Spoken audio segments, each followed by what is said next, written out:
পৃথিবী থেকে সপ্তম আসমান এমন কোনো জায়গা ছিল না যেখানে সে সজদা দেয়নি। ফেরেশতারা তার ইবাদতে মুগ্ধ হয়ে গেল।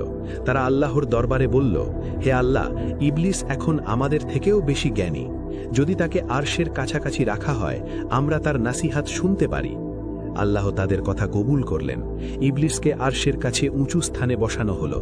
সেখানে সে ইবাদতের পাশাপাশি ফেরেশতাদের উপদেশ দিতে লাগল। এইভাবেই এক সময়ের জিন সন্তান পরিণত হল ফেরেশতাদের শিক্ষক। আল্লাহ অনুমতি দিলেন। ফেরেশতারা তাকে সেই মহিমান্বিত স্থানে নিয়ে গেল। ইবলিস থমকে দাঁড়িয়ে লেখা পড়তে লাগল। হঠাৎ কয়েকটি লাইনে তার চোখ আটকে গেল। একজন বান্দা অগণিত বছর ইবাদত করবে, কিন্তু একবার আল্লাহর আদেশ অমান্য করবে। ফলাফল জান্নাত থেকে বহিষ্কার, আর তার নাম হবে অভিশপ্ত। এই লেখা পড়ে ইবলিস কেঁপে উঠল। চোখ দিয়ে অশ্রু ঝরতে লাগল। সে সঙ্গে সঙ্গে সজদায় লুটিয়ে পড়ল। সেই সজদা চলল হাজার হাজার বছর।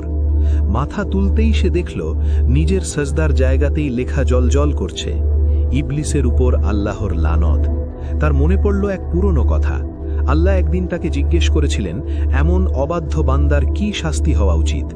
ইবলিস তখন নিজেই বলেছিল, তার উপর চির অভিশাপ। আল্লাহ বলেছিলেন, এই কথাটা লিখে রাখো, কাজে আসবে। ভয়ে কাঁপতে কাঁপতে সে বলল, হে রব, সেই বান্দা কে? আমাকে দেখান, আমি তাকে সঠিক পথে ফিরিয়ে আনব। উত্তর এলো, তুমি শীঘ্রই তাকে চিনতে পারবে। পৃথিবীতে বেঁচে থাকা জিনরা আবার ছড়িয়ে পড়ল। নতুন প্রজন্ম এলো, কিন্তু দুঃখের বিষয়, তাদের অনেকেই আবার আগের মতো পাপাচারে ডুবে গেল। তখন আল্লাহ এক নতুন সিদ্ধান্ত নিলেন। তিনি ইবলিসকে ডাকলেন।